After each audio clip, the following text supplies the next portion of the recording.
Hello, my name is Kathy, and today I'll be discussing how to use homeopathic remedies on ailments, continuing with sexual ailments, starting with the letter M through P. But before I do this, I wanted to let you know that because I have a great many videos now on many different topics, that I've decided to make several different video playlists so that it's easier to find the videos of greatest interest. So please check out my playlist page. Please refer to my How to Use Homeopathic Remedies video before using the material in this video. I'll be discussing how to use homeopathic remedies on specific ailments, but I've broken these ailments into categories for easier reference.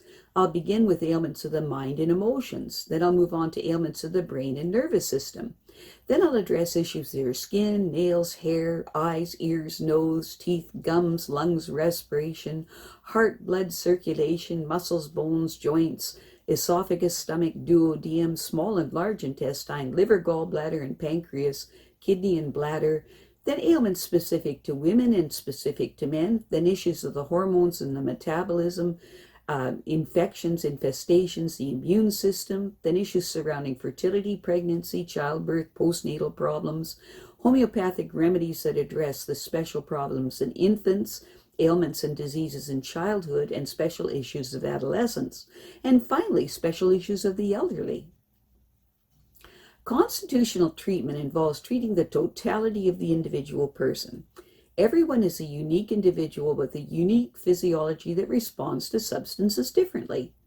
In homeopathy, it is recognized that people will react strongly to certain remedies, and as a result of this, they can be loosely placed into different categories called constitutional types.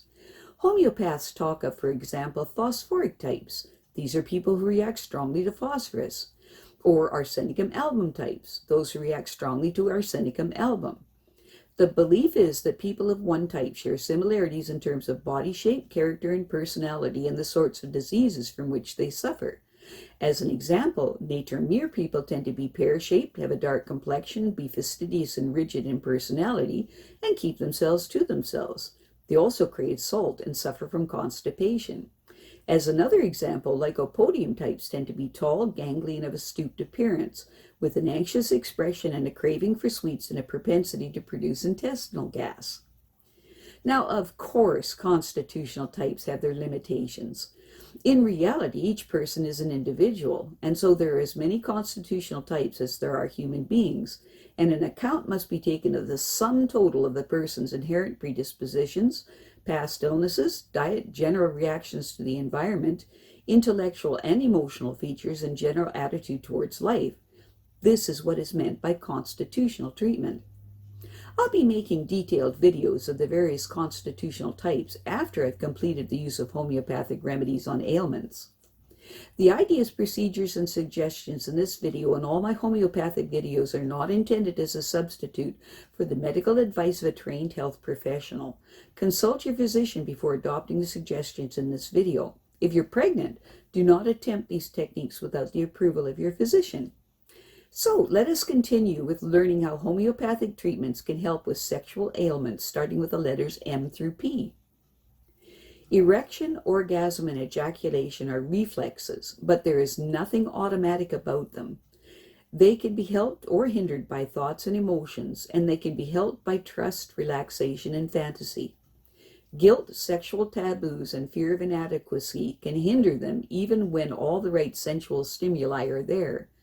Even when all the nerves, blood vessels, glands, hormones involved in sexual response are perfectly normal. Male orgasm is a more reliable response than female orgasm, at least during intercourse. However, during masturbation, both sexes' capacity for orgasm is about equal. Like every other part of the body, the genitals are susceptible to infection, especially to sexually transmitted infection. There are specific homeopathic remedies for such ailments, but in these days of global travel and high mobility, the giving of antibiotics for some of these conditions, I feel, is justified on medical and social grounds. However, a susceptibility to sexually transmitted infections indicates an underlying miasma that constitutional treatment may help to dispel. Masturbation worries. Masturbation worries may be justified if masturbation is causing problems within a marriage or with a valued relationship. Constitutional homeopathic treatment can help to diffuse anxiety and tension. In the meantime, the remedies that follow may be helpful. Specific remedies to be taken every 12 hours for up to 5 days. Sinking feeling in the stomach, untidiness, being oblivious to what other people think of appearance or behavior. Use sulfur 30C. Irritability, resentment, bottled up emotions, masturbating to revenge yourself upon the world. Use Staphisagria 30C. Obesity, feeling sweaty and chilly by turns, masturbating to release tension or relieve boredom. Use Calcarea 30C. Increasing isolation and withdrawal, feeling worn out after masturbation or intercourse, constipation. Use Natrum 30C. Erections have nothing to do with desire for sex. Use Picric acid 30C. Masturbation followed by great weakness. Use Phosphoric acid 30C. Masturbation associated with increase in sexual appetite. Use Calcarea phos 30C. Painful intercourse. In women, intercourse may be painful due to vaginal or vulval infections, which causes unusual discharges or itchiness, cystitis or vaginism, pain upon deep penetration or in certain positions, may be a symptom of endometriosis or retroversion of the uterus, or of cervical erosion. Dryness of the vagina can cause discomfort and soreness for both partners. Vaginal secretions tend to become scantier after menopause, but sometimes lack of lubrication is due to anxiety about intercourse and too perfunctory foreplay. KY jelly usually helps. Also, resuming intercourse too soon after having a baby can be painful, as can intercourse for the first time ever. In men, a burning sensation when ejaculating or urinating, and perhaps an unusual discharge from the penis suggests urethritis or prostatitis. Pain during intercourse may be balantitis or herpes, especially if the head of the penis is red, itchy, sore, or blistered. Soreness or itchiness around the head of the penis after intercourse suggests sensitivity to spermicidal creams or vaginal secretions, a problem that is easily solved by using a condom. If the rubber of the condom causes an allergic reaction, switch to a non-allergenic brand.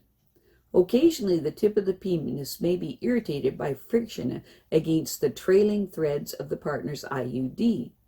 This can be solved by asking the doctor to shorten the threads. Erection and intercourse can also be painful if the foreskin is too tight. If the foreskin has recently been removed, intercourse may be painful for several months until the glands become less sensitive. For the orthodox and homeopathic treatment of painful intercourse, see the possible causative conditions already mentioned. If none of the homeopathic remedies given seems to meet the cause, try one of the remedies that follow. If there's no improvement within 3 weeks, see your doctor. Specific remedies to be taken every 4 hours for up to 2 weeks. Vulva and vagina feel very sensitive, pain in ovary during intercourse, honeymoon cystitis. Use Staphisagria 6C. Vagina very sensitive, severe pain in left ovary after intercourse. Vulval warts. Use Thuja 6C. Vulva and vagina feel itchy and twitchy, burning sensation in uterus and ovaries after intercourse. Increased desire for sex. Use Platinum 6C. Dry vagina, constipation, emotional upset. Use Natrum 6C. Heavy dragging sensation in the lower abdomen. Intercourse causes pain that shoots up through the vagina and uterus to the navel. Use Sepia 6C. I have a great many videos now on many different topics, so I've decided to make several different video playlists so that it's easier to find the videos of greatest interest. So please check out my playlist page. Well, that's it for now. To stay up to date with my latest videos, make sure to subscribe to this free YouTube channel by clicking the red subscribe button right below this video. Take care.